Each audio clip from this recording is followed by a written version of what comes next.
اعوذ باللہ من الشیطان الرجیم بسم اللہ الرحمن الرحیم فانقلبوا بنعمة من اللہ وفضل لم يمسسهم سوء واتبعوا رضوان اللہ واللہ ذو فضل عظیم۔ نتیجہ یہ ہوا کہ اللہ کی نعمت اور فضل کے ساتھ یہ لوٹے، انہیں کوئی برائی نہیں پہنچی، انہوں نے اللہ تعالیٰ کی رضامندی کی پیروی کی۔ اللہ بہت بڑے فضل والا ہے۔ نعمت سے مراد سلامتی ہے اور فضل سے مراد نفع ہے جو بدر صغریٰ تجارت کے ذریعے حاصل ہوا۔ نبی کریم صلی اللہ علیہ وسلم نے بدر میں ایک گزرنے والے قافلے سے سامان تجارت خرید کر فروخت کیا، جس سے نفع حاصل ہوا اور آپ صلی اللہ علیہ وسلم نے مسلمانوں میں تقسیم کر دیا۔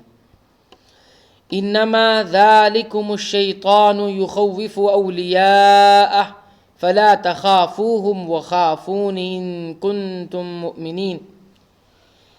یہ خبر دینے والا شیطان ہی ہے جو اپنے دوستوں سے ڈراتا ہے، تم ان کافروں سے نہ ڈرو اور میرا خوف رکھو اگر تم مومن ہو۔ یعنی تمہیں اس وسوسے اور وہم میں ڈالتا ہے کہ وہ بڑے مضبوط اور طاقتور ہیں، یعنی جب وہ تمہیں اس وہم میں مبتلا کرے تو تم صرف مجھ پر ہی بھروسہ رکھو اور میری ہی طرف رجوع کرو، میں تمہیں کافی ہو جاؤں گا اور تمہارا مددگار ہوں گا۔ جیسے دوسرے مقام پر فرمایا الیس اللہ بکاف عبدہ، کیا اللہ اپنے بندوں کو کافی نہیں ہے؟ ولا يحزنك الذين يسارعون في الكفر انهم لن يضروا الله شيئا يريد الله الا يجعل لهم حظا في الاخره ولهم عذاب عظيم۔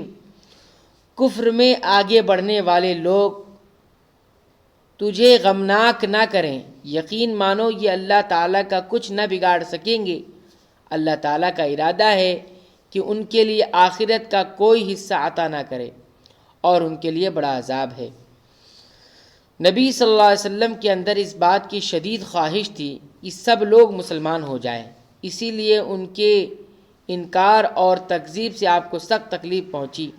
اللہ تعالیٰ نے آپ صلی اللہ علیہ وسلم کو تسلی دی ہے کہ آپ غمگین نہ ہوں، یہ اللہ کا کچھ نہیں بگاڑ سکتے، اپنی ہی آخرت برباد کر رہے ہیں۔ ان الذين اشتروا الكفر بالایمان لن يضروا الله شيئا ولهم عذاب علیم۔ کفر کو ایمان کے بدلے خریدنے والے ہرگز اللہ تعالیٰ کو کوئی نقصان نہیں پہنچا سکتے اور انہی کے لیے سخت الپناک عذاب ہے۔ ولا يحسبن الذين كفروا انما نملي لهم خير لانفسهم انما نملي لهم ليزدادوا اثما وَلَهُمْ عَذَابٌ مُّهِينٌ۔ کافر لوگ ہماری دی ہوئی مہلت کو اپنے حق میں بہتر نہ سمجھے، یہ مہلت تو اس لیے ہے کہ وہ گناہوں میں اور بڑھ جائیں، انہی کے لیے ذلیل کرنے والا عذاب ہے۔ اس میں اللہ تعالیٰ کی قانون امہال یعنی مہلت دینے کا بیان ہے، یعنی اللہ تعالیٰ اپنی حکمت و مشیت کے مطابق کافروں کو مہلت عطا فرماتا ہے، وقتی طور پر انہیں دنیا کی فراغت، خوشحالی سے، فتوحات سے، مال و اولاد سے نوازتا ہے۔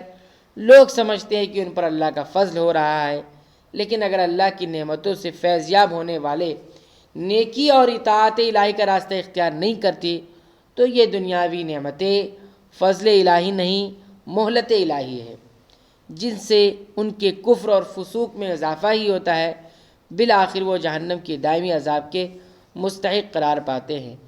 اس مضمون کو اللہ تعالیٰ نے اور بھی کئی مقامات پر بیان کیا ہے، مثلاً اَيَحْسَبُونَ أَنَّمَا نُمِدُّهُم بِهِ مِن مَّالٍ وَبَنِينَ نُسَارِعُ لَهُمْ فِي الْخَيْرَاتِ بَل لَّا يَشْعُرُونَ۔ کیا وہ یہ گمان کرتے ہیں کہ ہم ان کے مال و اولاد میں اضافہ کرتے ہیں، یہ ہم ان کے لیے بھلائیوں میں جلدی کر رہے ہیں، یہ ہم ان کے لیے بھلائیوں میں جلدی کر رہے ہیں؟ نہیں، بلکہ وہ سمجھتے نہیں ہیں۔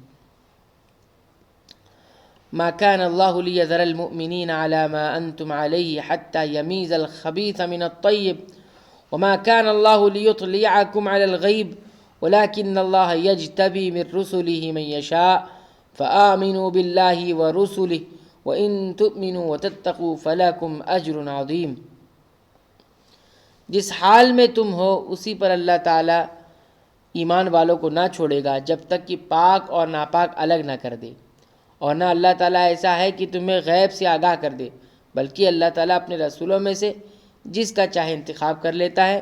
اس لیے تم اللہ تعالیٰ پر ایمان رکھو، اگر تم ایمان لاؤ اور تقوی کرو تو تمہارے لیے بڑا بھاری اجر ہے۔ اس لیے اللہ تعالیٰ ابتلا کی بھٹی سے یعنی آزمائش کی بھٹی سے ضرور گزارتا ہے تاکہ اس کے دوست واضح اور دشمن ذلیل ہو جائیں، مومن صابر منافق سے الگ ہو جائیں۔ اس طرح احد میں اللہ تعالیٰ نے اہل ایمان کو آزمایا، جس سے ان کے ایمان، صبر و ثبات اور اطاعت کا اظہار ہوا، اور منافقین اپنے اوپر جو نفاق کا پردہ ڈال رکھا تھا وہ بے نقاب ہو گیا۔ یعنی اللہ تعالیٰ اس طرح آزمائش کے ذریعے سے لوگوں کے حالات اس طرح آزمائش کے ذریعے سے ظاہر اور باطن نمایاں نہ کرے تو تمہارے پاس کوئی غیب کا علم تو ہے نہیں کہ جس سے تم پر یہ چیزیں کھل کر سامنے آ جائیں اور تم جان سکو کہ کون منافق ہے اور کون مومن خالص۔